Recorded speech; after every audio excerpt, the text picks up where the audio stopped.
டயாபெட்டிக்கு ஏற்ற சிறுதானியம் எதுன்னு பார்த்தீங்கன்னா குதிரைவாலி தான்.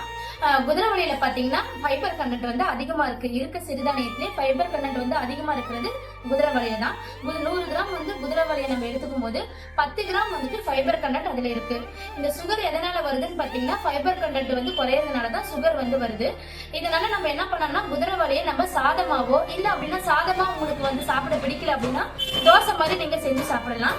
அதுல நாங்க என்ன பண்ணிருக்கோம் பாத்தீங்கன்னா குதிரைவாலியில பெசரட் தோசை ஒண்ணு நாங்க பண்ணிருக்கோம். இதுதான் இந்த பாக்கெட். இதுல பாத்தீங்கன்னா புரோட்டீனும் நம்ம கலந்துருக்கோம். புரோட்டீன் பாத்தீங்கன்னா பச்சைப்பயிறு மாவு நாங்க இதுல கலந்துருக்கோம். இது வந்து குதிரைவாலியில பெசரட் தோசை. இந்த மாவோட இந்த குதிரைவாலி மாவோட பச்சைப்பயிறு மாவு, பெப்பர் தூள், மிளகாத்தூள், ஜீரகத்தூள், பெருங்காயத்தூள் நாங்க ஆட் பண்ணிருக்கோம். இதோட பாத்தீங்கன்னா உள்ள ஒரு பேக்கெட் வச்சிருக்கோம். இந்த பேக்கெட் தான். இதுல பாத்தீங்கன்னா வெங்காயம், தக்காளி நல்லா டீகேட் பண்ணி உள்ள வச்சிருக்கோம். இதனால உங்களுக்கு வந்து குக் பண்றதுக்கு ரொம்ப ஈஸியா இருக்கும். டேஸ்டாவும் சாப்பிடலாம். காலையில டிஃபனுக்கு ரொம்ப ஏற்ற